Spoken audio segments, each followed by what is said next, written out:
잘하고 있다고 말씀드렸습니다. 열심히 하고 있어요.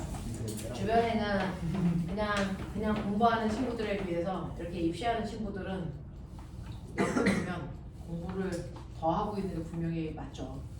더 하고 있고 고생하고 있는 게 맞아서 사실은 선생님이 맨날 너네한테 욕하고 막 그래도 고생하고 있는 거 맞죠. 근데 어차피 그 친구들하고 우리가 경쟁하지 않습니다. 우리가 경쟁해야 되는 친구들은 더 앞에 있는 친구들이고 더 많이 하고 있는 친구들이라서 뒤를 보지 말고 앞을 보십시오. 앞에 더 열심히 가고 있는 친구들이 있답니다. 그 친구들하고 경쟁할 거기 때문에 앞을 보셔야지 뒤 보시면 안 돼요. 제 친구는 시험 끝나고 나서 노래방 갔대요. 와서 노래. 와서 하면 되잖아. 우린 돈 안 받아. 그냥 해. 들어줄게. 그런 거죠. 자, 갑시다.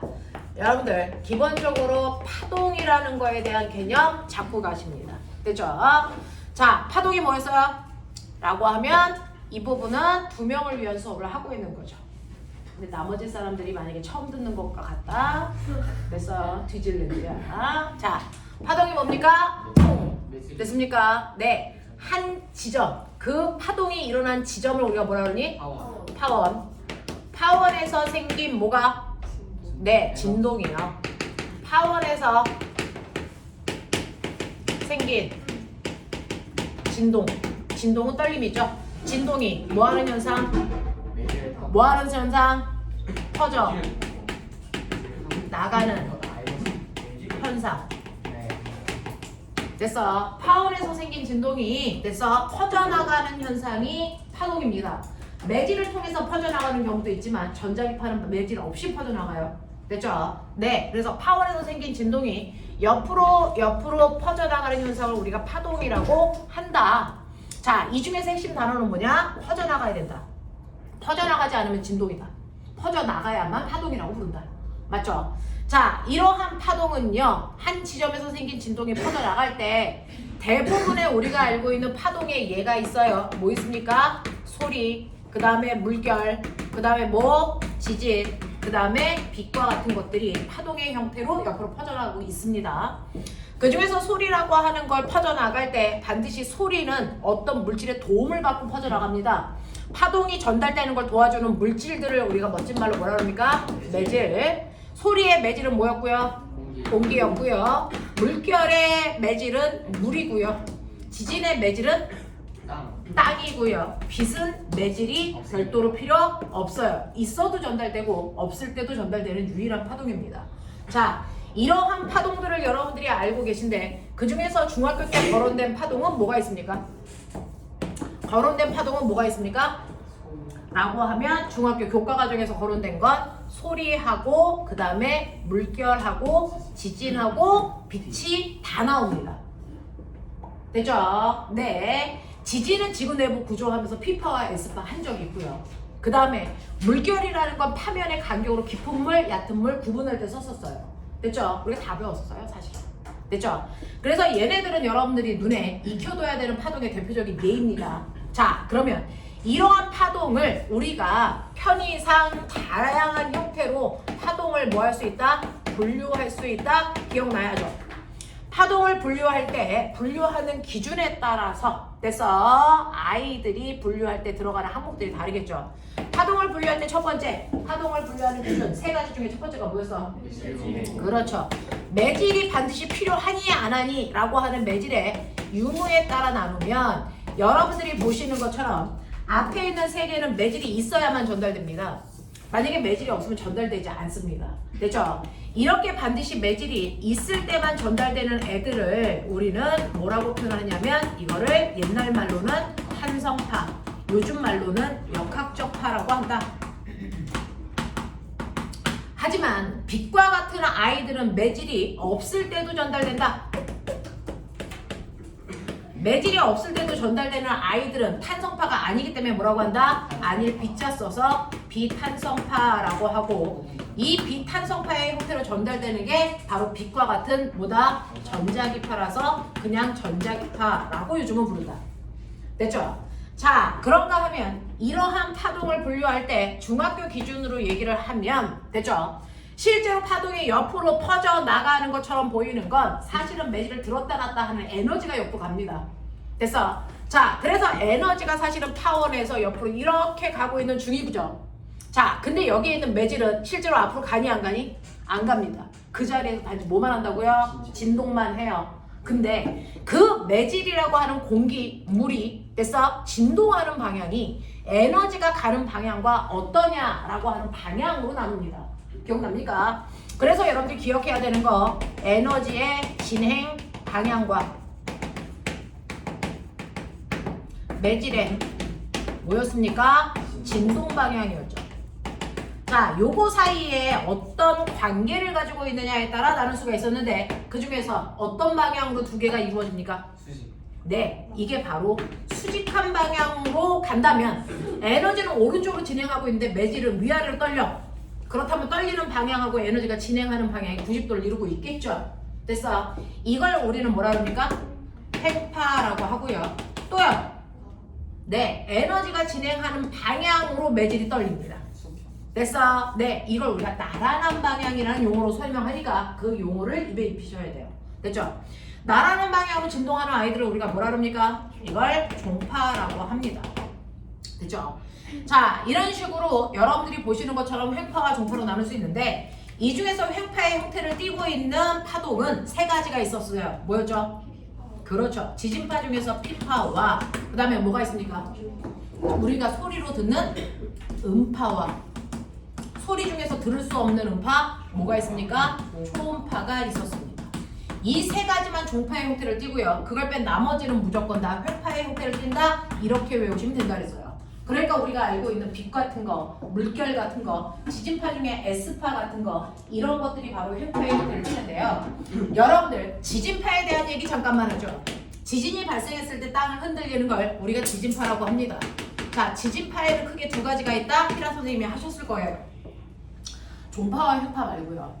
그래서 지진파는 뭐가 있냐면 여러분들은 중학교 때요. 여기서 지진이 발생합니다. 땅속에서. 그러면 땅속에서 발생한 지진파는 어디로 갑니까? 땅속을 통해서 반대쪽으로 가는 지진파도 존재하죠. 하지만 땅속으로 들어갈 수 없어. 표면으로만 전달되는 파도 있어요. 들었어요?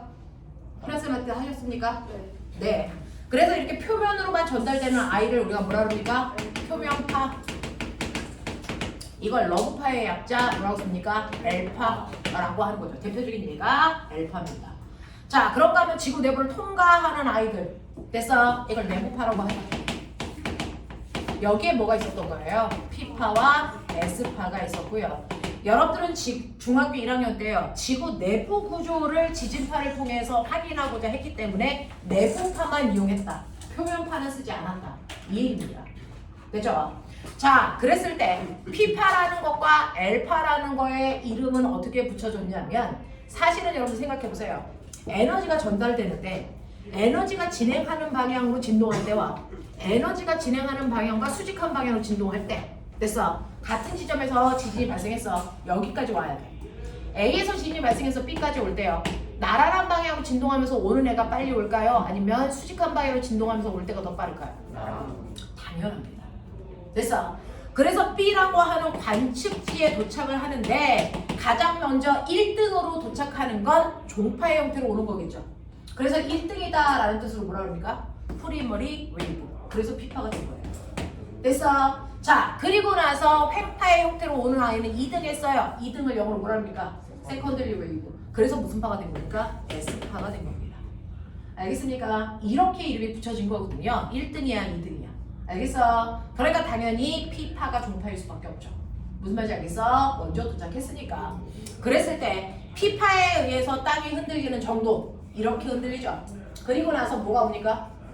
S파가 와요. 자, 그리고 나서 표면을 지나서 오면 뭐가 오겠습니까? L파가 이렇게 옵니다. 사실은. 됐죠? 이렇게 옵니다.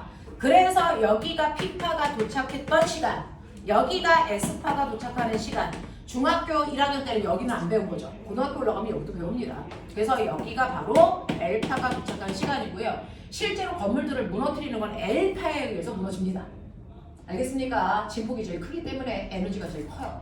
자, 근데 여기에서요. P파가 오고 나서 S파가 올 때까지 아무리 적게라도 시간 차이가 생깁니다. 됐어? 자, 그랬을 때 P파가 오고 나서 S파가 올 때까지 걸린 시간을 우리가 뭐라 그러니? 이걸 PSC라고 하죠. 자, 이거를 여러분들은 지진파가 아닌 뭘로 느낄 수 있어? 천둥과 번개로 느낄 수가 있어요. 됐죠? 자, 공기 중에 있는 전자가 땅으로 내려오면서 천둥, 번개가 칩니다. 맞죠? 자, 그랬을 때 뭐가 먼저 나한테 옵니까? 번개. 됐어? 그리고 나서 소리, 천둥이 옵니다. 됐죠? 근데 이 빛과 소리가 똑같은 곳에서 발생을 했지만 나한테 도달할 때 시간 차이가 생기죠. 왜? 속력이 다르니까. 빠른 애가 먼저 오겠죠. 빛이 먼저 옵니다. 됐어? 번개가 먼저 번쩍이고요. 그리고 나서 나중에 소리가 도착하죠. 그랬을 때 A라는 사람은 번개가 천둥이 치고 나서 아니 번개가 치고 나서요. 천둥이 칠 때까지 걸린 시간이 1초래요. 시간 간격이. 어떤 애는 똑같은 천둥과 번개를 봤을 때 시간 차이가 10초래요. 이걸 통해서 우리가 알 수 있는 건 뭡니까? 거리. 네, 바로 시간 차이가 적게 걸린 아이가 천둥과 번개가 시작된 지점으로부터 어떻다? 가까이 있는 아이다. 됐어? 이 시간 차가 더 벌어지면 벌어질수록 됐어? 천둥과 지진이 발생한 곳으로부터 멀리 떨어져 있다는 걸 알 수 있어요. 맞아. 그러니 이 지진파에 해당되는 PSC가 어떤 애는 1초인 아이도 있고 10초인 아이도 존재할 수 있다. 이걸 통해서 그 아이로부터 지진이 발생한 지점, 거짓말. 지진이 발생한 지점을 뭐랍니까? 진원까지의 뭘 할 수 있다? 거리를 예측할 수 있다. 알겠습니까? 네. 자, 그러면 진원까지의 거리 실제로 어떻게 구하는데? 요즘은 잘 안 쓰지만 알아두십시오. 자, 진원까지의 거리를 여러분들이 계산할 때요. 됐죠? 네. 어떻게 하죠? P파의 속력에다가 S파의 속력을 곱한 거 분해. 됐어? P파의 속력에서 S파의 속력을 빼죠? 됐죠? 거기다가 PSC를 곱하시면 이게 우리 집에서부터 됐어? 진원까지의 거리입니다. 되겠냐? 예를 들어 P파의 평균 속력이 얼마니? 7. 네, 7에서 8. 됐어? 네, 8이라고 치죠. S파의 평균 속력 얼마입니까? 3에서 4. 평균 속력 4라고 치죠. 됐죠? 그러면 4, 8이 32. 분의 8 빼기 4 곱하기 PSC 10. 뭐 이런 식으로. 되겠습니까? 이렇게 계산하시면 되는 거죠. 되겠니? 이게 우리 집으로부터 지진이 발생한 곳까지 떨어져 있는 거리를 얘기한다. PSC가 길면 길수록 지진이 발생한 곳으로부터 우리 집은 멀리 떨어져 있다는 얘기다. 알겠습니까? 이게 바로 천둥과 번개, 파동에 전달되는 속도 차이 이런 걸 얘기한다. 알겠습니까? 그래서 과거 면접에서 맨날 나오는 건 뭡니까? 천둥과 번개가 들리는 시간 차이를 이용해서 어디에서 발생했는지 됐습니까? 네, 그거 계산하는 겁니다. 하겠어? 네, 이런 것들. 자, 그래서 여러분들이 P파라는 것과 S파라고 하는 거에 이름의 근원이 뭐였는지 횡파와 종파의 속력 차이는 어떤지 보여드린 겁니다. 됐죠? 자, 그래서 에너지의 진행 방향과 매질의 진동 방향에 따라서 우리는 종파와 횡파로 나눌 수가 있었다라고 하는 거, 거기에 해당되는 얘들이 뭐였는지도 기억하자. 그래서 일반적으로 종파를 외운다. 그리고 그걸 뺀 나머지가 횡파라고 기억하시면 훨씬 더 편하다. 알겠죠? 네, 이렇게 됩니다. 자, 그런가 하면 파동을 분류하는 세 번째 기준도 있었겠죠? 그게 뭡니까? 그게 뭡니까? 퍼져나가는 모양에 따라 나눠요. 소리를 내면 하나의 파워에서 소리가요 사방팔방으로 고르게 퍼져나가죠. 자, 그 퍼져나갈 때 마루만을 연결한 됐어 선을 우리가 뭐라 그럽니까? 파면이라고 부르거든요. 파면을 그렸을 때 이렇게 동심원을 그려요. 이거를 우리가 구명파 이렇게 하죠. 근데 파도가 칠 때요, 파도가 해안가로 이렇게 넘실넘실 앞으로 옵니다. 맞죠? 한 방향으로 쭉 퍼져 오는 걸 우리가 뭐라 그럽니까? 이걸 평면파라고 하죠.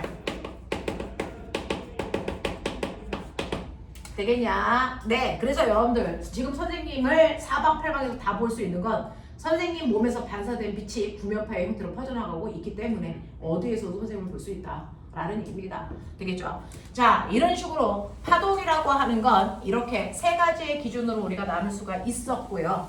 이러한 파동은 그래서 5가지 요소로 구성되어 있다라고 하는 파동의 구조도 설명했어요. 파동의 구조가 가장 잘 나타나는 건 바로 횡파 구조였다. 그래서 횡파의 구조 봐라 라고 얘기했어요. 그죠? 파동의 기본적인 걸 알기 위해서 해드리는 거예요.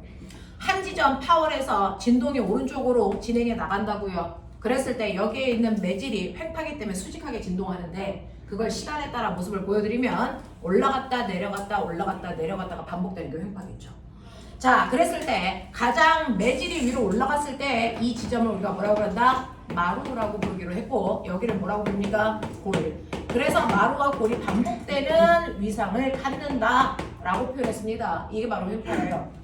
자, 그랬을 때 마루에서 마루까지 라고 하는 같은 위상이 반복되는 최단 거리, 그거 뭐라 그랬어요? 파장이라고 했습니다.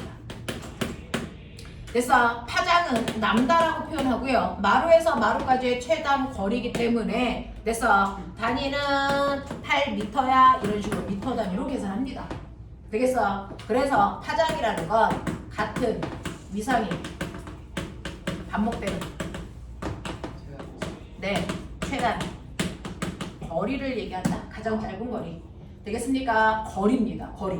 근데 이걸 굳이 마루에서 마루까지 잴 필요 없다. 골에서 골까지 재도 똑같다. 같은 위상이 반복되는 최단 거리니까 이 거리는 이 지점 A에서부터 시작해서 여기 B까지 재도 같은 거리가 나온다. 같은 파동이라면. 되겠습니까? 그래서 이걸 한 파장이라고 불러요. 자, 그런가 하면 여러분들이 알아두셔야 되는 두 번째, 같은 위상이 반복되는 거리가 아니고요. 최단 시간이라면 이걸 뭐라 그런다? 이걸 주기라고 한다. 주기를 타임의 약자 라지 t로 쓰고요. 그러면 한 번 진동하는데 몇 초 걸려? 그 뜻이잖아요. 그러니까 이게 2초면 2초예요 라고 해서 단위의 초가 된다. 알겠습니까? 이렇게 표현합니다. 자, 그러니까 이 A에서 B까지 가는데 걸린 시간이 2초죠. 그러면 여기까지 가는데 2초 걸렸으면 반 가는데 몇 초 걸려요? 1초. 2분의 1 주기가 걸리죠. 됐어? 자, 여기까지 가는데 몇 초 걸립니까? 0.5초. 이게 4분의 1t예요.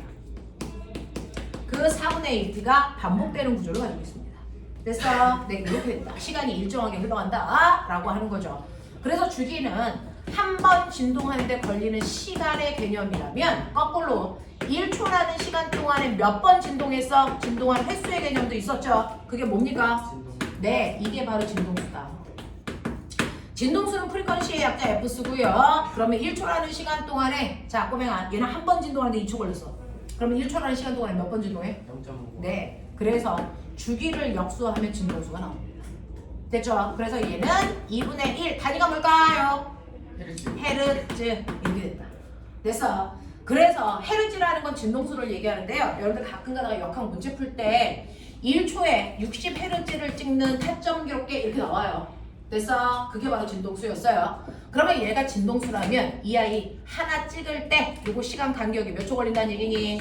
60분의 1초 걸려요. 이렇게 보시면 되겠죠. 되겠어? 진동수가 만약에 2Hz예요. 그러면 주기는 2분의 1초예요. 역수관계라니까. 됐어? 주기가 만약에 10초예요. 그러면 진동수는 10분의 1Hz예요. 이렇게 가시면 되겠죠. 되겠어? 두 개는 항상 역수의 관계를 갖는다 라는 얘기입니다. 재성아. 되겠습니까? 잠을 깨셔야 됩니다. 이기적이는 그냥 졸려면 재성아 이거 들고 됐어? 일어서. 자, 그 다음에 여러분들이 보시는 것처럼 네 번째는요, 사실은 에너지가 가면서 매질을 들었다 놨다 해서 모양이 생긴 거예요. 그래서 에너지가 전달되면서 매질을 들었다 놨다 하면서 파동의 형태의 모양을 띠게 되거든요. 그럼 그 에너지의 크기에 따라서 여기 있는 매질이 올라갈 수 있는 최대 높이도 달라지겠죠. 그래서 자, 그래서 여러분들이 알아두셔야 되는 매질의 최대 변이, 이거 뭐라 그러니? 이걸 진폭이라고 한다. 그래서 이 파동은요, 매질을 2m 들어 올리거나 내릴 수 있는 에너지를 가지고 있어요. 그랬을 때 마루는 올라가는 거니까 플러스 2가 진폭이라면 골은 얼마입니까? 마이너스 2라고 표현해야 되겠죠. 되겠습니까? 네 라고 하는 표현으로 쓴다. 이게 진폭이고요. 진폭은 A라고 하는 기호로 쓰고 단위는 변이니까 미터 쓴다. 알겠습니까? 이렇게 됩니다. 그 다음에 다섯 번째, 이러한 파동이 옆으로 전달된다고요. 전달될 때 얼마나 빨리 가니? 라고 하는 뭐가 있다? 속력이 있다. 모든 속력은 시간분의 뭘로 계산하니까? 거리로 계산하니까 여러분들이 보시는 시간분의 거리 뭡니까? 주기분의 파장이다. 이게 시간이고 이게 주기, 이게 거리니까. 알겠습니까? 그래서 파동에서의 주기는 파동에서의 속력은 주기분의 그래서 파장으로 계산하는데 그거 잘 보시면 파장 곱하기 주기분의 1인데 주기분의 1을 뭐로 쓴다고요? 진동수. 그래서 파동의 속력은 훨씬 더 많이 우리가 쓰는 게 있다. 파동의 속력을 구할 때 뭐로 쓴다? F 남자로 주로 구한다. 이렇게 했었어요. 됐죠? 네. 그 다음에 이러한 파동 중에서요. 그 파동이 빨라질 수도 있고 느려질 수도 있어요. 자, 여러분들이 알고 있는 빛이라고 하는 파동은요. 어느 매질을 통과할 때가 제일 빠릅니까? 아무것도 없는 진공 속이 제일 빠르고요. 그 아이가 진공인 우주를 통과해서 오다가 자, 지구의 대기권으로 들어오는 순간 속도는 뭐입니까? 급격히 느려집니다. 되겠어? 자, 그래서 파동의 속력은 변합니다. 알겠어? 파동의 속력은 변하는데 자꾸 챙겨주지 마! 파동의 속력은 변하는데 파동의 속력을 결정하는 건 뭐다? 매질의 종류다.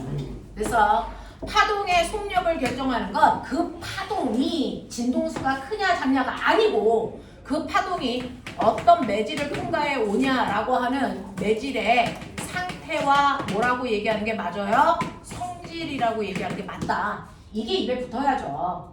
매질의 상태와 성질에 따라 같은 파동의 속력도 달라진다.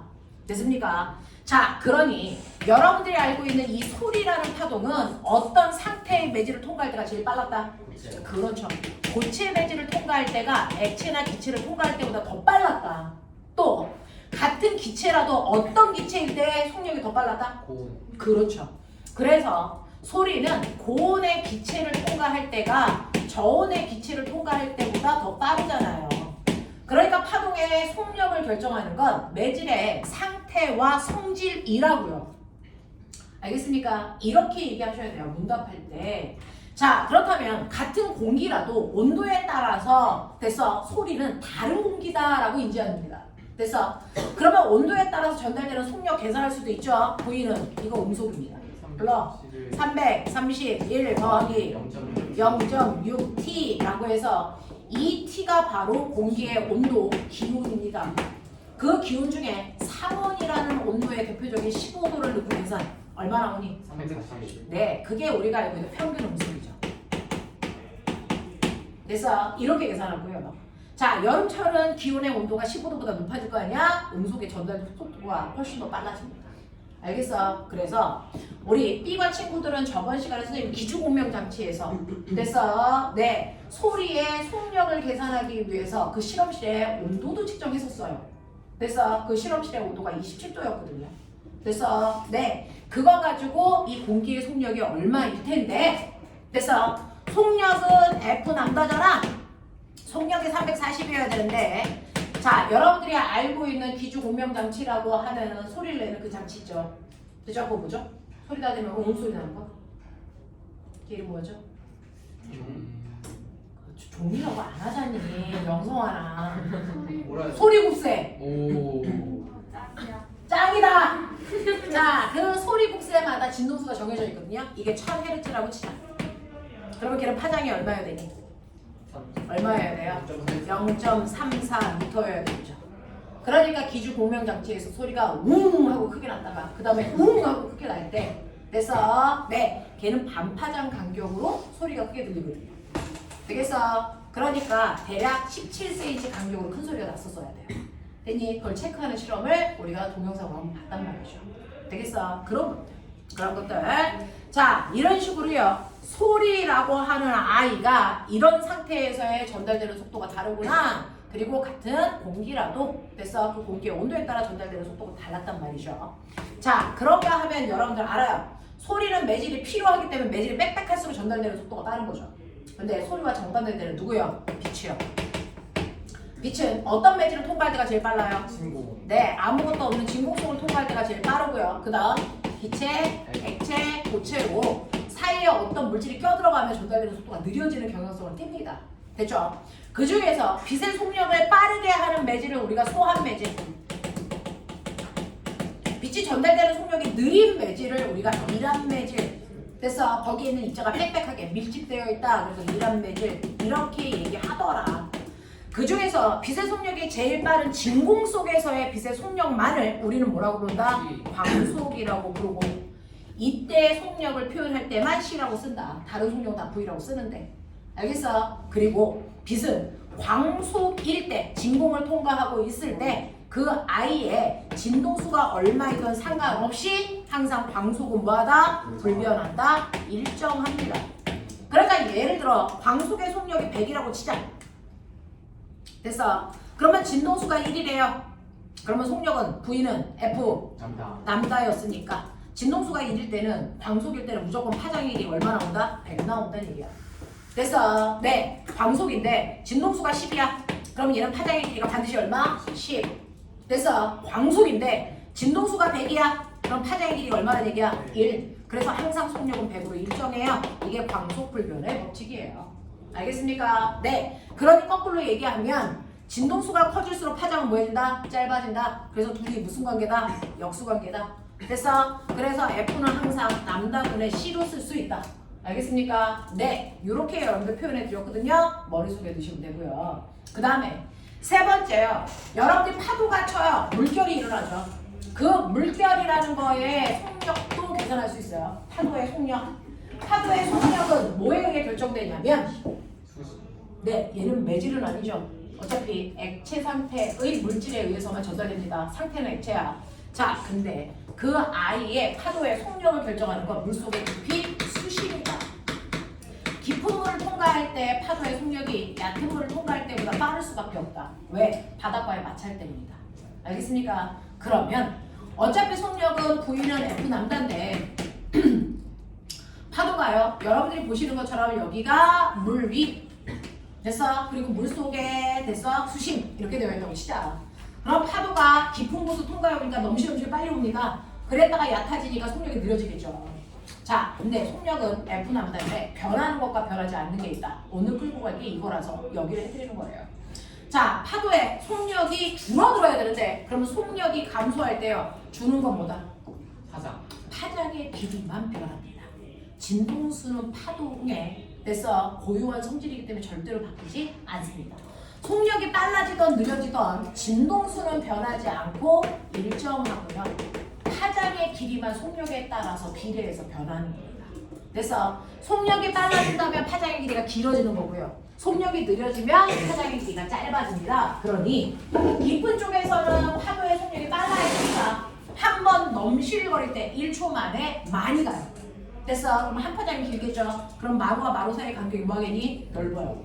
그랬다가 속력이 느려지면 마루와 마루 사이의 간격이 뭐 해줘야 되니? 좁아져야 돼요. 자, 그랬을 때 마루만을 연결한 선들, 마루만을 연결한 선을 파도의 얼굴, 그래서 우리가 뭐라 그러니? 파면 이거예요. 그래서 아까 선생님이 구면파 그릴 때도 파면을 그렸어 라고 하는 게 마루끼리 연결한 선이란 말이죠. 그랬을 때 이 파면과 파면 사이의 간격, 이게 바로 뭡니까? 네, 한 파장의 길이에요. 됐죠? 그러니까 깊은 물을 지나갈 때는 한 파장의 길이가 커서 이 파면의 간격이 넓게 나타나고요. 얕은 물을 지나갈 때는 파면의 간격이 좁게 나타난다. 그래서 우리 파면의 간격만으로 깊은 곳인지 얕은 곳인지를 예측할 수 있어요. 알겠습니까? 자, 파동의 속력이 바뀔 때 변하는 건 진동수는 안 변합니다. 파장의 길이만 바뀝니다. 어떤 파동이라도 그렇습니다. 알겠습니까? 이렇게 된다고 말씀드렸고요. 그 다음에 파도 말고 마지막으로 여러분들이 상식적으로 기억하셔야 되는 거 줄이 있다 그랬어요. 줄을 흔들어. 그 줄에서도 진동이 전달됩니다. 됐죠? 자, 이렇게 줄을 흔들었을 때 줄에서의 진동의 전달은 그 줄이 얼마나 가벼운 줄이냐, 얼마나 팽팽한 줄이냐에 의해서 전달되는 속력이 다르다 그랬어요. 그러니까 줄에서의 파동에 전달되는 속력은 바로 줄을 잡아당기는 힘, 장력, 팽팽한 정도. 그리고 줄의 가볍고 무거운 정도이 뭡니까? 선밀도에 의해 결정돼요. 선밀도는요, 모든 줄은 길어지면 무거워질 수밖에 없으니까 모든 줄을 다 똑같이 1m로 자른다. 그랬을 때 질량을 비교한 겁니다. 알겠습니까? 1m로 잘랐을 때 누가 더 무거워? 라고 하는 걸 비교한 거죠. 그게 더 논리적이겠죠. 그래서 1m당 차지하는 질량값, 이걸 선밀도라고 합니다. 그랬을 때 줄에서의 파동에 전달되는 속도는 루트 뮤분의 t로 계산하시면 된다. 선밀도분의 장력. 알겠습니까? 이게 각각의 줄에서의 파동이 전달되는 속력을 얘기합니다. 라고 하는 거죠. 되겠어? 자, 그래서 여러분이 현악기가 있어. 이렇게 줄이 있어. 기타 줄이야. 내가 이걸 팅 하고 튕길 거야. 됐어? 그러면 여기에 묶여져 있는 마디라는 부분은 여기밖에 없으니까요. 이 자체가 긴 이 파동을 만들어요. 됐죠? 자, 그래서 여기서 반사되어 온 아이와 만나서 그래서 간섭을 합니다. 그래서 파동이 이 형태가 돼요. 됐죠? 그럼 보세요. 한 파장은요. 얘가 이렇게 진동할 텐데 갔다 오는 파동이랑 만나면 이런 모습을 띠죠. 그래서 한 파동 안에는 그래서 한 파장 안에는 아몬드가 몇 개 있습니까? 2개 있어야 한 파장이 돼. 됐어? 그러면 얘는 아몬드가 하나 있죠? 이 길이를 L이라고 하면 얘는 한 파장의 길이가 2L의 크기다. 맞습니까? 네. 이렇게 되고요. 그 다음에 줄이 있는데요. 여러분들이 이렇게 기타에 코드를 잡느냐고 중간에 잡아버려요. 자, 잡은 곳마다 마디가 돼야 되고요. 그 마디와 마디 사이에 이 간격은 항상 일정해야 되니까 파장의 길이가 변합니다. 코드를 잡는 순간. 됐죠? 그러면 똑같이 길이가 L이었어도 얘는 한 파장의 길이가 얼마입니까? L이 되죠. 이 안에 아몬드 2개가 다 들어있습니다. 이게 한 파장은 돼요. 됐죠? 여러분이 코드를 조금 더 많이 잡아서 이 두 군데를 잡으면 됐죠? 이 자체가 하나의 아몬드를 만들어야 되는 거죠. 그래서 이렇게 됩니다. 그러면 얘는 한 파장의 길이가 얼마였다고요? 3개 중에 2개니까 얼마? 3분의 2예요. 됐죠? 근데 이렇게 소리를 내던 여러분들 코드를 잡아서 이렇게 소리를 내던 이렇게 소리를 내던 이렇게 소리를 내던 이 줄은 다 똑같은 줄이야. 그럼 파동이 전달되는 속도는 어때야 돼? 같아요. 맞죠? 그러니까 V는 모니 F 남다죠. 그 중에서 기역에서의 파장의 길이는 2N, 니은에서의 파장의 길이는 내가 코드를 잡아서 N이 됐고요. 디귿에서의 파장의 길이는 3분의 2L로 내가 코드를 잡아서 파장의 길이를 변화시켜버려. 그런데 됐어? 네. 속력은 일정해야 되니까 얘는 진동수가 다른 소리를 내겠죠. 얘는 진동수가 얼마일까요? 라고 하면 얘를 F라고 치자. 그래서 속력은 사실은 이 FL의 크기를 V로 놓은 거다. 됐어? 그러면 여기에서도 속력은 똑같이 얼마여야 된다? 이 FL이어야 된다. 왜? 같은 줄이니까. 여기서도 속력은 얼마여야 된다? 똑같이 이 FL이어야 된다. 매질이 똑같으니까. 자, 근데 파장의 길이가 달라졌다? 그럼 이때 진동수가 달라집니다. 되겠습니까? 자, 얘는 진동수가 얼마다? 2F. 얘는 진동수가 얼마다? 3F. 됐어? 그래서 내가 진동수를 변화시키면 우리의 소리의 3요소 중에서 됐어? 진동수에 의해 결정되는 소리가 뭡니까?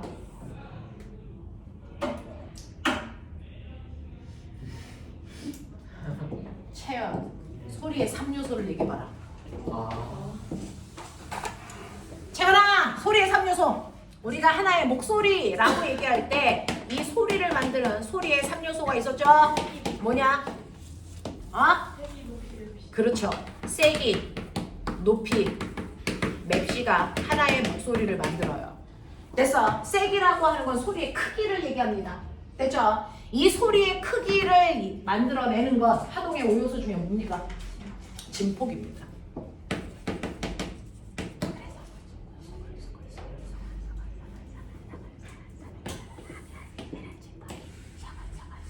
안 하거든? 안 하거든, 바보야? 이렇게 해서 진폭이 작은 소리야. 안 하거든. 바보야. 마음에 드세요.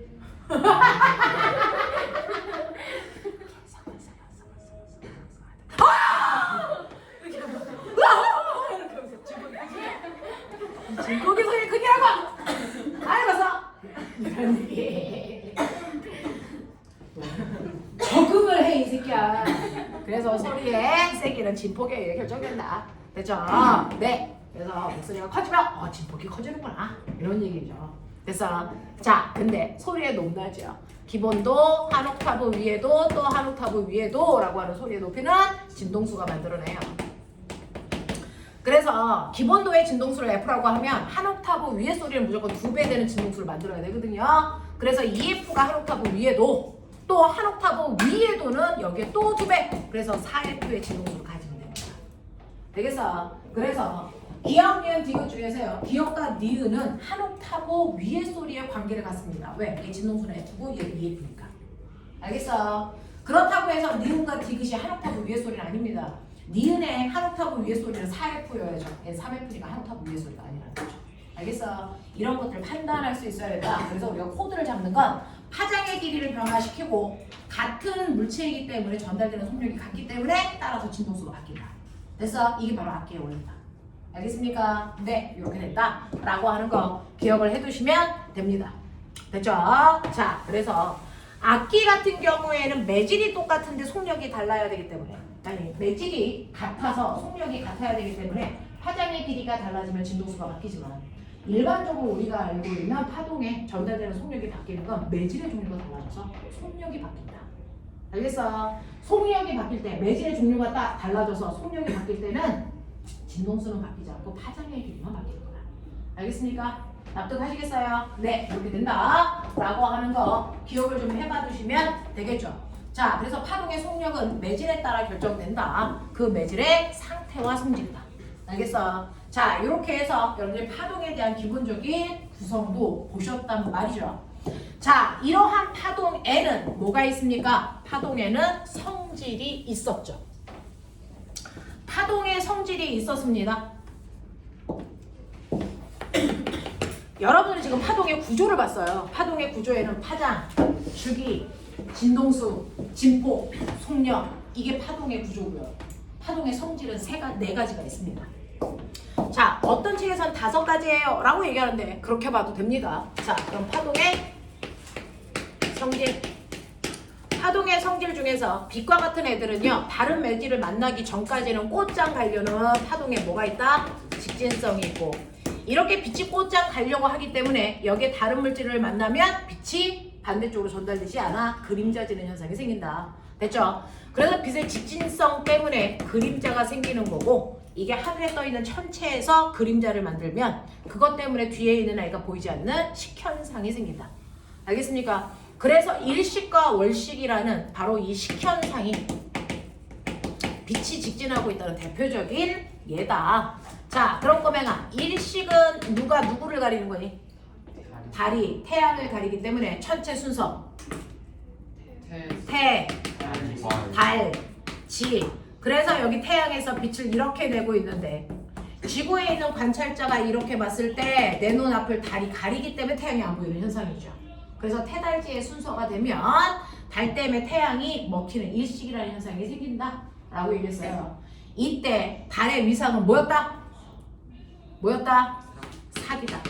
삭은 매달 음력 며칠 날 뜬다? 1일. 음력 1일 날 뜬다. 알겠습니까? 자, 근데 매달 음력 1일마다 삭이 된다면 1년에 12번 삭이 생긴다.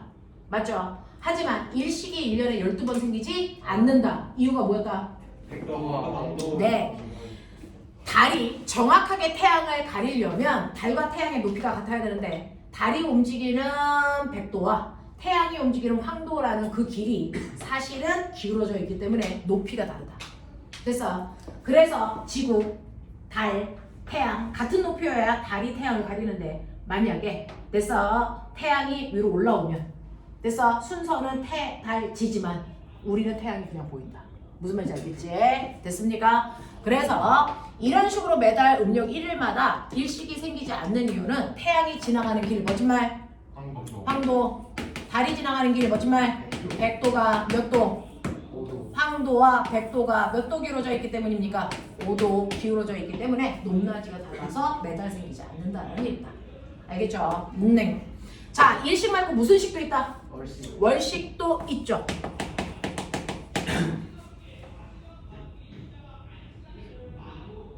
되겠죠? 자, 월식 순서 태, 지, 달. 지구의 그림자 속에 달이 들어가는 거죠. 맞습니까? 네. 자, 이때 달의 위상 망. 매달 음력 며칠? 15일. 매달 음력 15일마다 월식은 생기지 않는다. 그래서 황도와 백도가 5도 기울었기 때문이다. 알겠습니까? 근데 얘네들의 높이가 정확하게 같을 때 보이지 않는 이유가 빛이 직진만 하기 때문이다. 알겠습니까? 네. 자, 그 다음에 두 번째, 빛의 반사. 빛이 가다가 다른 물질을 만나 되돌아 나오게 되는데, 네. 그 물질을 향해서 빛이 가는 광선을 입사광선, 나오는 광선을 반사광선. 맞습니까? 자, 그랬을 때 이 A라고 하는 물체에 빛이 몇 도로 들어갔다 몇 도로 나오는지 각도 재고 싶어? 뭐가 필요해? 네, 각도를 재는 법적인 선. 됐어. 그건 바로 A라는 물질과 몇 도 되게 그리면 돼? 90도 되게 그리는 선을 우리가 각도 재는 기준선 법선이라고 한다. 됐어. 그 법선으로부터 입사 강선까지의 각도를 잰 걸 뭐라 그런다? 입사각. 자, 법선으로부터 반사 강선까지의 각도를 잰 걸 우린 뭐라 그런다? 이걸 반사각이라고 한다. 그럼 반사 법칙이 뭐다? 입사각과 반사각이 네, 언제나 항상 됐어. 반사 법칙은 성립하는데 이건 언제나 들어가는 입사각의 크기와 튀어나오는 반사각의 크기는 언제나 같기 때문이다 라고 하는 거죠. 언제나 같아야 돼. 이게 반사 법칙이다. 됐어. 자, 항상 입사각과 반사각의 크기가 같은데요. 만약에 빛이요. 이렇게 거울면과 같은 매끄러운 면으로 빛이 간다면 빛이 어디에 닿아도 그 빛이 닿는 법선으로부터의 입사각은 모두 다 어떻다? 어떻다? 이게 60도면 얘 몇 도다? 60도. 얘 몇 도다? 60도다. 이거 몇 도다? 60도다. 알겠어? 표면이 매끄러우면 입사광선과 됐어? 네, 법선이 이루는 각이 다 똑같기 때문에 반사광선도 다 똑같이 몇 도 나가야 돼? 60도. 그럼 빛이 나가는 방향이 모두 다 어떤 방향? 같은 방향. 알겠습니까? 자, 이렇게 모두 다 빛이 한 방향으로 나가는 걸 우리 무슨 반사? 네, 정확한 반사, 정반사. 알겠어? 정반사는 빛이요. 표면이 매끄럽기 때문에 모든 빛이 다 같은 방향을 향해서 반사되어 나가요. 그 한 방향으로 빛이 나갈 때 나타나는 증거. 거울. 네. 자, 정반사가 일어날 때만 주변에 있는 경치가 뭐한다? 비친다. 그래서 거울은요. 표면이 매끄러워 정반사 하기 때문에 내 얼굴이 비치는 거죠. 하지만 칠판은요. 표면이 매끄럽지 않아서 정반사 한다 안 한다? 안 한다. 그래서 내 얼굴이 비치지 않는다. 알겠어? 그러면 칠판이 하는 반사는 뭐야? 반반사. 표면이 매끄러워서 일어나는 반사. 우리는 이거를 난반사라고 하고요. 난반사는요. 빛이 이렇게 평행하게 나가도 평행하게 지금 빛이 가고 있어도요. 빛이 들어간 점이 다 달라요. 그래서 그 점과 접선을 그렸을 때 이면에 들어간 거고 이것과 90도 되는 법선을 그렸을 때 이게 입사각이다. 자, 얘는 이 지점에 들어갔으니까 여기에 접선을 그으면 이면에 들어간 거다. 그러면 이것과 90도 되게 법선을 그리면 법선 방향이 이쪽이다. 이루는 각도도 요거다. 됐어? 자, 얘는 이 지점에 들어갔으니까 접선을 그으면 이면에 들어간 거고요. 이것과 90도 되게 법선을 그리면 이게 법선 방향이다. 그랬을 때 이게 입사각이다. 알겠어? 얘는 이 지점에 들어갔으니까 여기에 접선을 그어요. 법선 이거죠. 그러면 입사각이 이만큼이죠. 됐어? 그러면 반사각은 무조건 입사광선과 반대 방향으로 같은 각을 이루어야죠. 여기가 60도면 얘는 이쪽 방향으로 60도 그 방향으로 빛이 가고 있다는 거야. 안 보여도. 알겠어? 얘는 요 각도가 30도면 법선을 기준으로 반대 방향으로 30도 기운 요 방향으로 빛이 나간다는 거죠. 됐죠? 자, 얘는 이 각도가 10도야. 그럼 반대 방향으로 10도 틀어진 각도로 빛이 이렇게 나가고 있다는 얘기예요. 무슨 말인지 알겠습니까? 자, 그랬을 때 빛이 나가는 방향 다 지각각이죠. 난잡한 반사, 이걸 난반사라고 한다. 이 난반사는 표면이 거칠 때 일어나는 반사로요. 빛이 한 방향이 아니고요. 모든 방향으로 빛이 반사돼서 나가고요. 이렇게 빛이 모든 방향으로 반사돼서 나갈 때 주변의 경치는 비치지 않고 단지 그 사물만을 우리가 뭐 할 수 있다? 볼 수 있다. 물체를 볼 수 있는 원리죠. 난반사가요. 알겠습니까? 이렇게 됩니다. 자, 그러면 이런 식으로 반사라고 하는 아이가 일어납니다. 물론 여러분들은 고정단 반사, 자유단 반사라는 얘기도 했었는데 오늘은 관계가 없어서 빼고 갑니다. 됐죠? 자, 그 다음에 여러분들 세 번째로 기억하셔야 되는 게 뭐가 있습니까? 굴절. 여기에 힘을 실어서 여러분들이 공부를 했어요. 됐죠? 반사는 빛이 가다가 되돌아 나오는 현상을 반사라고 한다면 굴절은 뭡니까? 네, 꺾여 들어가는 현상인데 왜 빛이 가다가 잘 가다가 갑자기 꺾어? 매질했거나. 네. 자, 바로 여기가 공기라는 매질, 여기가 물이라는 매질이죠. 자, 공기를 통과할 때 빛의 속력과 물을 통과할 때 빛의 속력 같을까 다를까? 다르죠. 그래서 매질이 달라지면 파동의 속력 차이 때문에 직진할 수 없어 꺾이는 겁니다.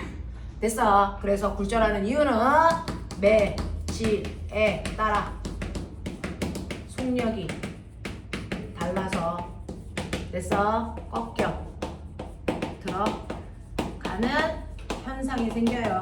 이걸 우린 파동의 굴절이라고 합니다. 됐죠? 꺾여 들어가는 현상을 파동의 굴절이라고 하고 꺾일 수밖에 없는 이유는 매질의 속력이 달라서다 라고 하는 겁니다. 자, 그러면 얘가 이렇게 꺾여 들어가는 그 순간에는요 100% 굴절하는 게 아니고 일부는 반사합니다. 됐죠? 그래서 입사광선, 반사광선, 굴절광선 다 생기는데 이때도 법선을 기준으로 입사광선까지의 각도를 재면 입사각, 반사광선까지 각도를 재면 반사각, 그래서 굴절광선까지의 각도를 재면 이걸 뭐라고 한다? 굴절각이라고 하더라. 그래서 자 이때 무조건 입사각과 굴절각은 같을 수 없다. 됐죠? 무조건 같을 수 없습니다. 입사각과 반사각의 크기는 무조건 같아야 됩니다. 반사법칙 때문에. 근데 굴절각은요 입사각보다 작을 수도 있고요 입사각보다 클 수도 있다. 이렇게 될 수도 있어요. 자, 그럼 어떤 경우가 입사각이 굴절각보다 큽니까? 입사각이 더 클 때. 네, 바로 빛이 통과에 오고 있는 매질이 바로 빠른 매질이고요. 들어간 매질이 느린 매질일 때 빠른 매질 쪽에서 생긴 각도가 무조건 커요. 그러면 이때는 어떻습니까? 라고 하면 이거는 거꾸로 물에서 공기로 빛이 나오는 것처럼 느린 매질 쪽에서 빠른 매질로 갈 때 굴절각이 더 커요. 됐죠? 그래서 각도는 빛의 빠르기다. 됐어. 빠른 매질 쪽에서 생긴 각도가 무조건 크고요. 느린 매질 쪽에서 생긴 각도는 무조건 작다. 빠른 매질 쪽에서 생긴 각도 무조건 크다. 그래서 각도를 보면 어느 매질이 더 큰지를 알 수 있는데 자, 여러분들 보시면 지금 현재요. 입사각이 크니 굴절각이 크니? 입사각이 훨씬 크죠. 왜요? 공기에서의 빛의 전달 속도가 더 빠르기 때문이에요. 맞아. 이렇게 됩니다. 자, 이런 식으로요. 빠른 매질, 느린 매질에 따라서 꺾이는 정도가 다른데 빛은 항상 느린 매질 쪽으로 꺾여서 굴절각이 훨씬 더 작아지겠죠. 되겠습니까? 자, 이렇게 됩니다. 자, 그래서 이런 식으로요. 여러분들이 보시면 입사각이 60도면 반사각 무조건 60도고 굴절각은 느린 매질로 갔으니까 작아져야 돼서 40도라고 칠게. 내가 이 상태에서 입사각을 조금 더 크게 할게. 70도. 그럼 반사각 몇 도 되니? 70도 되지. 굴절각은 어떻게 되니? 입사각을 크게 했어. 굴절각은 커질까 작아질까 그때그때 다를까? 커져요. 무조건 커집니다. 입사각을 크게 하면 굴절각 무조건 커집니다. 그래서 얘는 뭐 45도 이렇게 덮치자. 그러면 이 경우도 있겠죠. 느린 매질에서 빠른 매질로 갑니다. 입사각이 40도, 반사각도 40도, 근데 굴절각은 60도. 됐어? 이렇게 됩니다. 이때도 입사각 크게 해볼게요. 됐어? 45도. 그럼 얘 45도. 그럼 굴절각. 입사각을 크게 했습니다. 굴절각 커질까 작아질까? 무조건 커져요. 됐어? 빠른 매질에서 느린 매질로 가든 느린 매질에서 빠른 매질로 가든 상관없다는 거죠. 됐어? 입사각을 크게 하면 굴절각 커집니다. 알겠습니까? 이렇게 됩니다. 알겠죠? 네, 빠른 매질에서 느린 매질로 갔던 느린 매질에서 빠른 매질로 갔던 상관없이 입사각이 변하면 굴절각도 변하는 거예요. 알겠어? 입사각이 커지면 굴절각도 커진다. 알겠습니까? 네. 자, 이런 경향성을 가지고 있다라는 거 기억을 해두시면 그러면 이렇게 빛이 꺾여서 들어가는 굴절이 일어날 때 꼬맹아 너네들이 알고 있는 것처럼 꺾이는 정도를 우리가 뭐라 그러니? 굴절 뭐라 그러니? 률. 머릿속에 좀 정리가 됩니까? 됐어? 굴절률이라고 합니다. 이거 처음 듣는 사람들 2명밖에 없을 텐데 3명밖에 없는데 그쵸? 우리 원에서 저기 투발에서 했었나 굴절률? 그거를 필기한 걸 보고 알아야 돼? 네 머릿속에 있어야지. 자, 꺾이는 정도를 굴절률이라고 해요. 예를 들어서 됐어? A라는 매질에서 B라는 매질로 갈 때요. 빛이 이렇게 꺾이는 경우도 있고 이렇게 꺾이는 경우도 있겠죠. 기억니은 됐어? 네, 굴절률은 누가 더 큰 거예요? 라고 하는 굴절률과 굴절각은 다른 거예요. 알겠어? 자, 굴절각. 굴절각은 기역까지의 굴절각은 요거죠? 니은까지의 굴절각은 법선으로 붙으니까 이거죠? 굴절각은 누가 더 커요? 니은이 더 커요. 됐어? 굴절률은 뭡니까? 직진했을 때보다 누가 더 안쪽으로 휘어 들어갔냐 이 얘기죠. 굴절률은 누가 더 커요? 기역이 더 커요. 알겠습니까? 네, 굴절각과 굴절률은 반대다. 됐어? 누가 더 많이 휘어갔냐라고 하는 거죠. 그래서 휘어진 정도, 그걸 굴절률이라고 합니다. 됐죠? 자, 이러한 굴절률을 우리가 N이라고 쓰고요. 굴절률은 두 가지가 있어요. 절대 굴절률, 상대 굴절률, 이렇게 두 가지로 나눕니다. 절대 굴절률은 N 공기, N 물처럼 공기의 절대 굴절률, 물의 절대 굴절률, 이렇게 읽으시면 되고요. 상대 굴절률은요, N 공기, 물 이렇게 써요. 그래서 얘는 공기에서 물로 갈 때 상대 굴절률 이렇게 읽어요. 됐어? 또는 N 물 공기요. 이건 거꾸로 물에서 공기로 갈 때 상대 굴절률 이렇게 읽으면 되겠죠. 됐어? 네, 앞에 있는 게 출발한 거, 뒤에 있는 게 도착한 거. 됐어? 이렇게 됩니다. 됐죠? 자, 이런 식으로 절대 굴절률과 상대 굴절률이라는 굴절률에 대해서 얘기한 사람이 누굽니까? 스넬. 정신 차려. 그래서 이걸 스넬 법칙 또는 다른 말로 뭐라 합니까? 굴절 법칙 이렇게 부릅니다. 반사에는 반사 법칙이 있는 것처럼 굴절에는 굴절 법칙이 있었다. 그걸 우리는 스넬 법칙이라고 하더라. 됐어? 그 굴절 법칙이라는 건 굴절률을 설명하는 거고요. 굴절률은 절대 굴절률과 상대 굴절률로 됐어? 나눠서 설명할 수 있죠.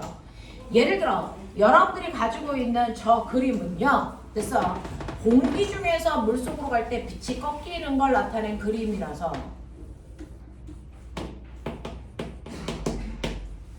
됐어? 얘는 N 공기 물, 공기에서 물로 갈 때 상대 굴절률을 나타낸 그림입니다. 맞니? 되겠니? 오케이. 자, 그랬을 때 여러분들이 보시는 것처럼 이 그림 자체가 분수죠. 물분의 공기. 알겠습니까? 물분의 공기. 보이냐? 그래서 항상 출발한 곳에서 생기는 값들은 분자에, 도착한 곳에서 생기는 값들은 분모에 집어넣는다. 그래서 그 자체가 식이다 생각하시면 돼요. 그랬을 때 얘가 꺾이는 이유가 뭐라고요? 꺾여 들어가는 이유, 두 물질 사이에 속력차. 그래서 굴절률이라는 건 바로 두 매질 간의 속력차를 얘기한 값이야. 두 매질 간의 속력차를 얘기한 거고, 그 중에서 도착한 물에서의 속력 분해, 출발한 공기에서의 속력, 요 비율이 바로 상대 굴절률이야. 됐죠? 자, 그래서 여러분들 공기 중에서 빛의 속도가 10이라면 물에서의 빛의 속도는 느려야 되니까 5라고 치면 얘는 상대 굴절률이 얼마 나온다? 2다. 이 얘기야. 됐어? 근데 우리 속력 V는 블럭, V는 F 남다. 외웠어야죠. 됐죠? 지금만 외우시면 돼요. V는 F 남다입니다. V는 F 남다니까 V 값을 직접 알면 집어넣어도 되고요. F와 남다를 곱해도 돼요. 됐죠? 자, 공기의 진동수와 공기의 파장, 물의 진동수와 물의 파장을 곱해도 V 값이 막바로 나오죠. 근데 아까 얘기했죠.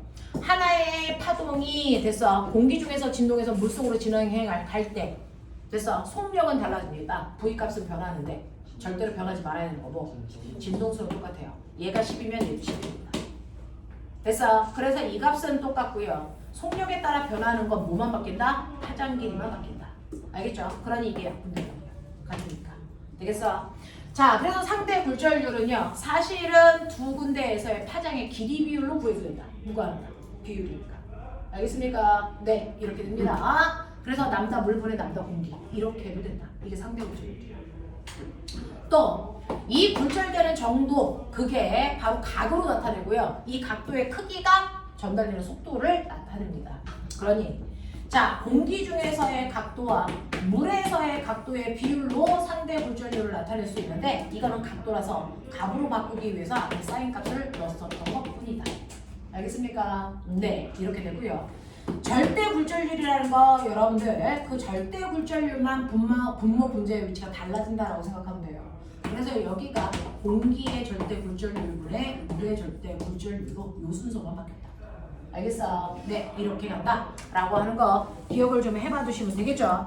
자, 그랬을 때 여러분들 우리는 공기에서의 빛의 속도를 10으로 볼 거고요. 물에서의 빛의 속도를 5로 볼 거기 때문에 얘는 상대 굴절률이 2 나와야 됩니다. 그러니 만약에 공기 중에서의 파장의 길이가 2라면 물에서의 파장 길이 얼마다? 1이다. 알겠습니까? 이런 뜻이야. 이런 뜻이야. 되겠습니까? 자, 이런 식으로 여러분들이 상대 굴절률을 알아두시면 되고요. 절대 굴절률은 뭐냐? 라고 하는 절대 굴절률은요. 자, 공기의 절대 굴절률. 이건 뭡니까? 진공에서 공기 중으로 왔을 때 굴절률. 이걸 얘기해요. 물의 절대 굴절률은 진공에서 물속으로 왔을 때 속력 차이. 그래서 이게 바로 물의 절대 굴절률이야. 그러면 진공에서의 속력은 광속이니까 얘는 빛의 속력을 100으로 보자. 그러면 얘는 어떻게 구하면 돼요? 얘 어떻게 구합니까? 얘 얼마입니까? 얘는 진공에서 공기 중으로 왔어. 그럼 어떻게 하면 돼? V 공기분의 뭡니까? V 진공. 맞아? 이렇게 계산하는 거죠. 이거 10이고 이거 100이니까 이거 얼마입니까? 10. 그래서 공기의 절대굴절률은 10이야. 이렇게 하는 거야. 알겠어? 그럼 물의 절대굴절률 얼마니? 네, 이건 물에서의 속력분의 진공에서의 속력이죠. 그러니 5분의 100입니다. 얼마? 20. 이런 얘기야. 그래서 공기의 절대 굴절률은 10이고요. 물의 절대 굴절률은 여러분들이 보시는 것처럼 물의 절대 굴절률은 20이라면 거꾸로 이거 어떻게 해석해? 이거 어떻게 해석해? 얘는 진공에서 공기로 왔을 때 속력이 10배 뭐 해줬어요? 느려졌어요. 굴절률은 느려졌어요로 해석하는 게 제일 쉽습니다. 됐어? 자, 얘는요. 진공에서 물로 왔을 때 속력이 20배 뭐 해줬어요? 느려져요. 이런 뜻입니다. 알겠습니까? 네, 이게 굴절률이야. 몇 배 느려져요. 자, 이거는요. 아까 상대 굴절률이라고 했죠. 그럼 이걸 어떻게 해석해요? 공기 중에서 물속으로 왔을 때 속력이 2배 뭐 해줬어요? 느려졌어요. 이런 뜻입니다. 알겠습니까? 네, 이렇게 해석하셔야 된다. 물리는 해석하기다. 되겠어? 자, 그래서 이런 식으로 여러분들이 굴절이라고 하는 상대 굴절률도 했고요. 그 상대 굴절률 중에서 굴절 중에서 특이한 굴절을 이용한 게 뭐가 있다 그랬어요? 전반사. 기억나? 자, 지금 2과 친구들은 복습하는 거고요. 1과하고 3과 친구들은 처음 듣는 얘기고요. 자, 전반사라는 거를 하는데 전반사는 여기 있는 정반사하고는 전혀 다른 거죠. 됐죠? 전반사는요. 이런 식으로요. 물에서 공기 중으로 빛을 거꾸로 쏴요. 자, 그럼 물속에서 빛이 이렇게 가다가 공기 중으로 오면 속력이 빨라지죠. 그러면 직진한 것보다 각도가 더 커져야 돼요. 다른 쪽에서 생긴 각도가 더 커야 되니까. 그러면 빛이 똑바로 가지 않고 아래쪽으로 휘어서 이렇게 갑니다. 이렇게 가면 이때 이쪽에서 생긴 각이 입사각이고 굴절각은 법선으로부터 요만큼의 각도가 굴절각이죠. 이 각도가 만약에 30도면 이 각도는 60도 뭐 이런 느낌. 알겠어? 이렇게 생겨요. 자, 근데 지금 이 입사각을 이 상태에서 조금 더 크게 하면 선생님 말씀드렸죠? 입사각이 커지면 굴절각도 커진다. 그러면 굴절각 더 커져? 자, 그래서 수심과 날아날 수 있다. 경단이. 알겠죠? 자, 입사각을 크게 했더니 굴절각이 커지면서 이게 법선으로부터 이루는 굴절각의 크기가 60도가 될 수도 있습니다. 아니 60도가 아니고 90도가 될 수도 있습니다. 이렇게 느린 매질에서 빠른 매질로 가면 느린 매질 쪽에서 생긴 각이 입사각과 반사각이고요. 빠른 매질 쪽에서 생긴 각도가 굴절각이라 굴절각이 훨씬 더 커야 됩니다. 그 중에서 맨 처음에 입사각이 30도면 반사각도 30도이고 굴절각이 60도였는데 입사각을 더 크게 해서 40도로 했더니 반사각도 40도겠죠. 굴절각 더 커져서 90도가 되어지죠. 맞아요. 자, 이렇게 굴절각을 90도가 되게 하는 입사각의 크기를 우리 뭐라 그런다? 네, 이걸 임계각이라고 불러요. 자, 임계각이 됐어. 근데 그거보다 더 크게 하면 임계각보다 입사각을 더 크게 하면 어떻게 될까? 굴절각도 더 커집니다. 됐죠? 그래서 1도라도 더 크게 해서 41도 만들면 굴절각은 더 커져서 90도보다 뭐해지니? 커져서 얘가 밖으로 나가지 않고 전부 다 뭐합니까? 안으로 들어와 전부 다 반사하는 것처럼 보이죠.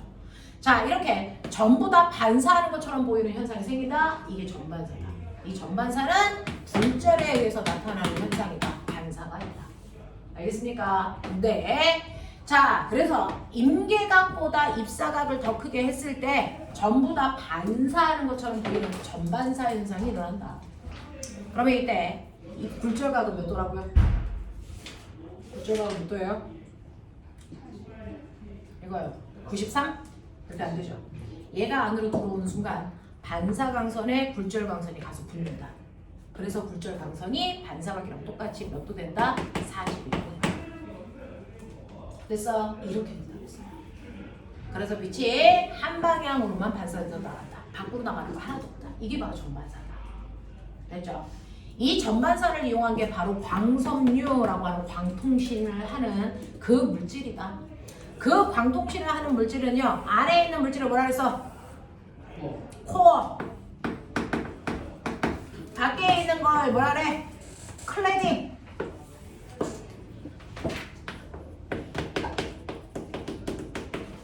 그래서 안쪽에서 빛을 쏩니다. 광통신이니까 빛을 이용한 통신이죠. 그래서 빛을 쏜다. 그러면 이 매질 경계에서 굴절하는데 전반사가 일어나게 한다. 그러니까 얘가 쏠 때 적어도 임계각보다 입사각이 커져야 된다. 그래서 전반사가 일어나서 밖으로 굴절해서 나가는 애가 하나도 존재하지 않는다. 그래서 도청을 할 수가 없다. 알겠습니까? 그리고 에너지가 밖으로 하나도 손실되지 않기 때문에 화질이 선명하다. 그래서 그러려고 만든 게 광섬유다. 그래서 이렇게 빛이 반사만 될 뿐 밖으로 나가는 게 하나도 존재하지 않는 거. 알겠어? 그 광섬유를 만들기 위해서는 반드시 느린 매질에서 빠른 매질로 쏴야 되고, 느린 매질로 쏠 때 입사각의 크기가 적어도 임계각보다 반드시 커야 된다. 알겠습니까? 자, 그럼 이 전반사를 쉽게 하기 위해서는 느린 물질은 아주 느린 물질이에요. 그래서 빠른 매질은 아주 빠른 매질로 해서요, 둘의 속력 차이를 뭐하게 할수록 크게 할수록 전반사가 잘 일어난다. 알겠습니까? 이런 것들이었습니다. 되겠습니까? 이게 바로 굴절 법칙이라고 하는 스넬 법칙이었어. 배운 거 또 해서 너무 식상하지 않아? 네, 너무 졸렵지? 네. 제발 그랬으면 좋겠다. 새로운 걸 배우는 듯한 느낌이 들거나, 그래서 명성하는 필기하느냐고 정신이 하나도 없네. 개새끼 했던 거 또 했는데, 이 부분은 성환이가 코로나 걸렸을 때 했던 수업이기도 한데. 자,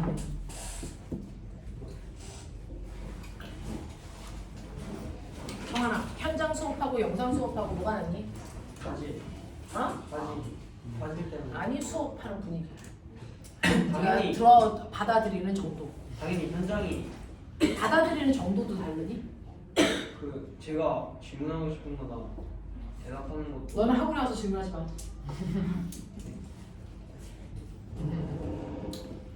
자, 좀 달라. 많이 달라. 많이 달라. 또 수업은 한 번 욕도 먹고 막 이래야 머릿속에 소통 들어가고 막 그렇죠. 그래서 영상을 제공하는 게 사실은 선생님도 별로예요. 자, 볼게요. 자, 그래서 굴절이라는 건 이런 거다. 굴절을 이용해서 전반사라는 것도 일어나고, 그걸 가지고 광섬유도 만든다. 알겠습니까? 네, 이렇게 됐고요. 그 다음에 파동의 성질 중에 네 번째 성질이 꺾이는 성질, 또 다른 꺾이는 성질, 뭐? 회절. 근데 꼬맹아, 굴절도 꺾이는 거고 회절도 꺾이는 건데 왜 구별해? 왜 구별해? 아유, 왜 구별해? 왜? 매질의 종류가 안 변해. 맞아요. 굴절은 A 매질에서 B 매질로 갈 때 두 매질의 속력 차이 때문에 꺾이잖아요. 근데 회절은 A 매질에서 A 매질로 가는데 꺾이는 거야. 매질이 달라지지 않는데 꺾이는 거야. 왜? 방해물을 만났을 때 피해가려고 꺾이는 거죠. 속력이 달라서가 아니고요. 파동이 뚫고 갈 수 없으니까 피해가느냐고 꺾이는 거야. 알겠어? 자, 근데 꼬맹아 봐봐. 파동 중에서도 힘센 파동이 있어. 힘이 약한 애도 있어. 맞죠? 자, 근데 물질을 만나. 누가 피할까? 힘이 센 새끼가 피할까? 힘이 약한 애가 피할까? 약한 애가 피하죠. 힘이 센 파동은 피하지 않고 뭐한다? 뚫고 간다. 자, 이 뚫고 가는 성질을 뭐라 한다? 투과. 됐어. 그래서 투과율이 높은 애가 누굽니까? 에너지가 큰 애. 됐어. 네. 자, 그것과 반대말 회전율이 큰 게 누굽니까? 에너지가 작은 애. 이 얘기입니다. 됐어. 파동 에너지는 어떻게 구하죠? E는 네 A제곱 F제곱에 뭐한다? 비례한다. 그러니까 진폭이 크거나 진동수가 크면 에너지가 커요. 그렇죠? 자, 그 중에서 여러분들이 알고 있는 별과 같은 천체에서 나오는 됐어 파동을 우리가 싸자가 뭐라 그럽니까? 전, 자, 기, 파라고 하죠. 그래서 천체에서 나오는 파동을 전자기파, 여러분들 몸에서도 전자기파가 나옵니다.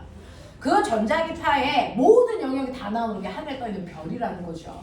자, 우리한테 가장 가까이 있는 별은 누굽니까? 태양입니다. 태양과 같은 천체는요, 됐죠? 태양과 같이 커다란 별들은 뜨거워. 뜨거우면 고체는 뜨거우니까 액체가 될 거고, 액체는 뜨거우면 기체가 될 거고, 기체가 뜨거우면 거기서 전자가 에너지를 갖고 튕겨 나갑니다. 방전 효과. 기억나죠? 그래서 전자를 잃으면 양이온과 전기를 띤 전자라는 물질로 분리가 되죠. 전기를 띤 입자들로 존재합니다. 그걸 우리가 멋진 말로 뭐라 합니까? 플라즈마.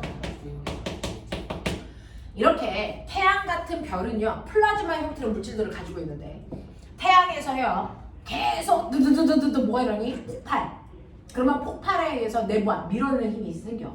그래서 그 밀어내는 힘 때문에 전기를 띤 입자들이 우주 공간으로 밀립니다.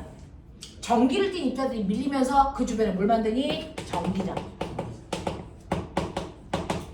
됐어. 그러면 중학교 2학년 때 배운 것처럼 전기장이 생겼다는 건 전류가 흐른다는 거고, 전류가 흐르는 도선 주변에 반드시 뭐가 생긴다? 자기장이 생겨요. 자, 근데 너네 알죠? 전기장과 자기장이 이루는 각도 몇 도? 90도. 그러니 전기장이 생기면 이 전기장과 무조건 90도 되는 방향으로 뭐가 유발된다? 자기장이 유발된다. 근데 이 자기장의 세기와 방향이 계속 바뀌죠? 그러면 우리 중3 때 배웠어요. 자기장의 세기와 방향이 바뀌면 그것 때문에 또 뭐가 생긴다? 전기장이 생긴다. 근데 그 전기장의 세기와 방향이 자기장에 의해서 계속 바뀌니까 됐어. 그 전기장이 또 다른 뭘 만들어? 자기장. 자기장이 뭘 만들어? 전기장.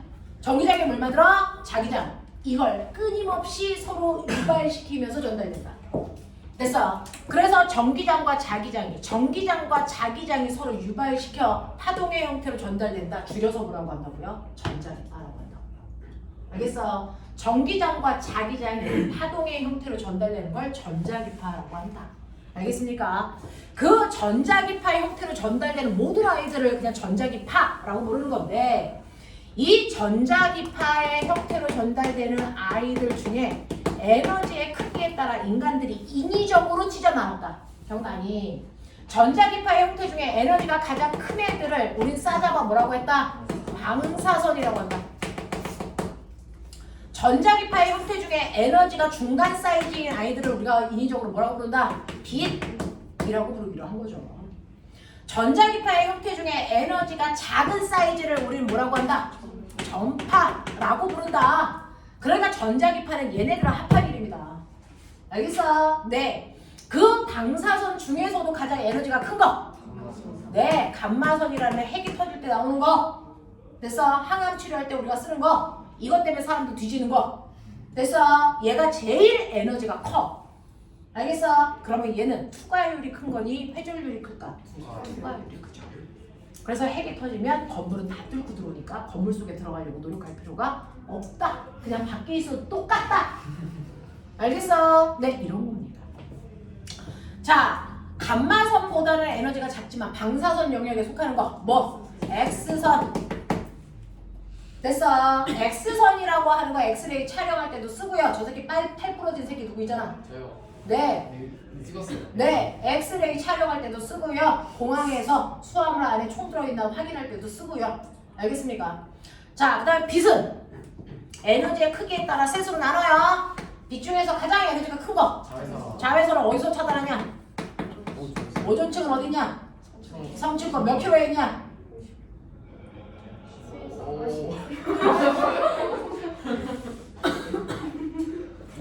대륙권, 성층권, 중간권, 열권 기억나지? 대륙권의 끝이 몇 킬로까지? 11km.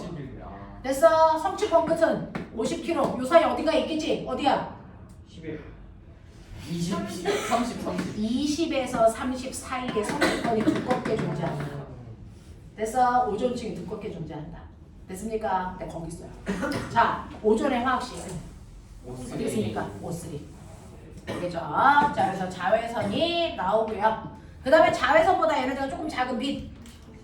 이게 바로 우리가 눈으로 볼 수 있는 가시광선이고요. 그 빛이 뭐다? 적외선이라는 빛인데 가시광선을 분광기로 보면 색깔이 7개로 나뉘죠? 그 중에서 가장 에너지가 큰 빛. 파란색. 아, 보라색. 자홍색. 보라색. 빨주노초 방암모이죠. 자, 그래서 인간은 빨간색에서부터 보라색 범위에 해당되는 파장만 볼 수 있어. 누가 봐? 제가. 아, 제가 죄송해요. 제가 봤어요? 시각세포 새끼들아, 시각세포. 방금 전에. 제가 봤어요. 이런 하등한 새끼들아, 제가 봤죠 그러면. 자, 여러분들 빛을 감지하는 게 우리가 뭐라 했어요? 눈. 눈 중에서 어디? 망막. 망막에 뭐 있어? 시각세포 있어. 자, 재산쌤이 했을 거야. 시각세포의 종류가 있어. 막대와 원뿔. 너네 오늘 감각기관 배웠다며. 감각기관. 그래서 네, 시각세포에 대해서 배웠는데 시각세포에도 두 종류가 있어요. 형태만 감지할 수 있는 시각세포와 형태와 색깔까지 다 볼 수 있는 시각세포가 있다는 거죠. 개 같은 경우에는 색깔을 못 보잖아요. 형태만 볼 수 있는 시각세포밖에 존재하지 않기 때문이에요. 됐어?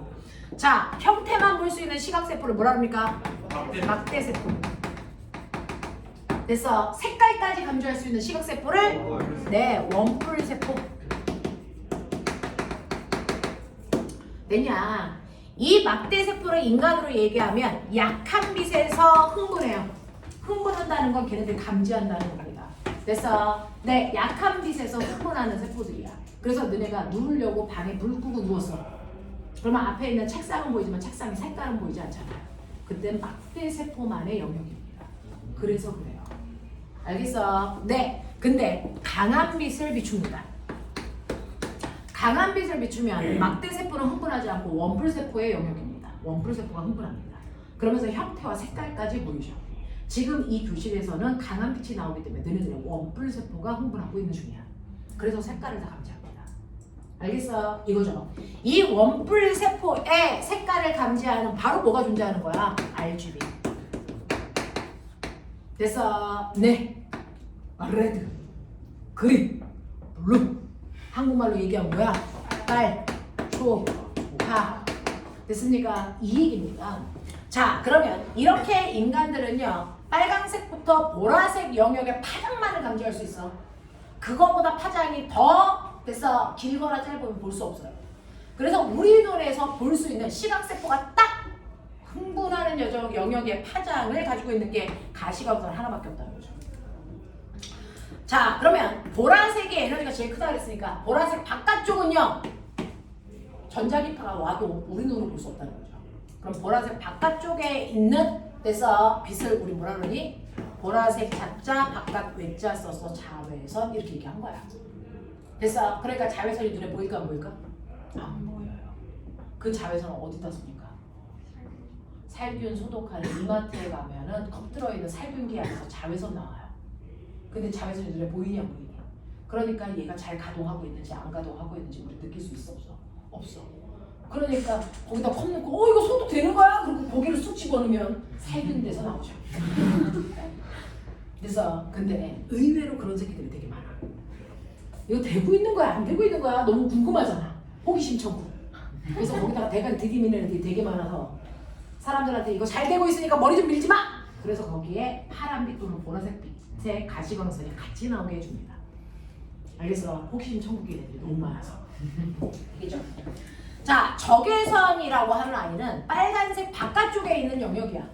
됐어? 눈에 보일까 안 보일까? 안 보이죠? 그래서 불불 적자 바깥 일자 적외선이야. 이 적외선 리모컨에서 나와. 여기 나와. 됐어? 여기서 지금 리모컨에서 적외선이 나가서 저걸 끈 거거든요. 근데 이거 나갈 때 여기 보여 안 보여? 안 보이죠? 근데 애새끼들이 나가나 안 나가나 막 지눈에도 대고 쏘자. 막 나가는 거야? 잘 돼? 보고 싶지 않아. 안 보이는 거야. 지금 네 몸에서 저기서 나오는 거 알아요? 뭘 봐 이 새끼야! 눈만 보이겠어? 병신 새끼 안 보인다고 지금 막 배웠는데 적외선이 바로 뭐야? 열작용하는 거죠. 햇빛 아래 가면 아 따뜻해 라고 하는 건 햇빛에서 온 적외선을 느끼는 거예요.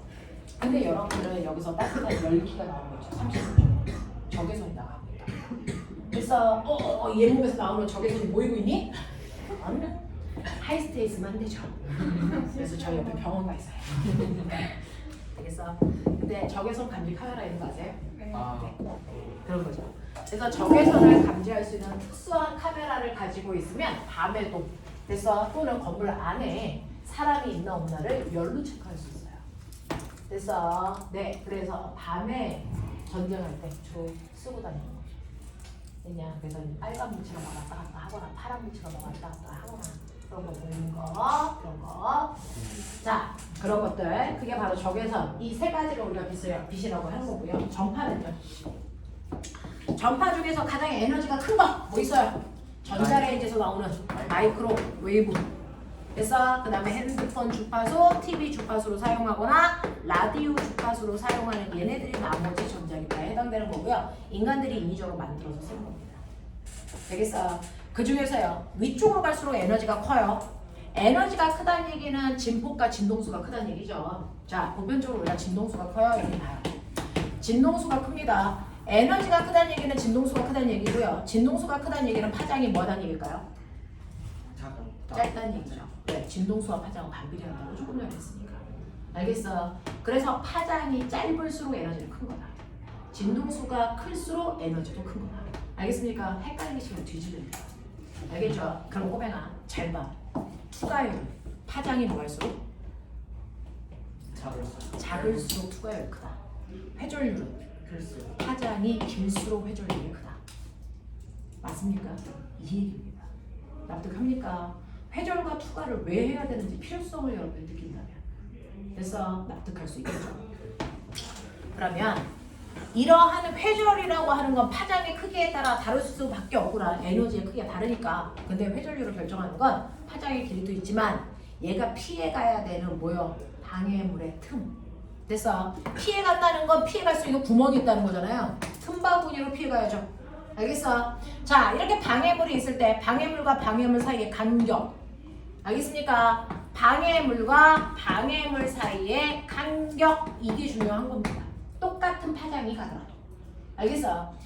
이렇게 파동이 발생을 해서 이렇게 갑니다. 자, 가다가 방해물을 만나면 방해물에 걸린 애들은 못 지나가겠죠.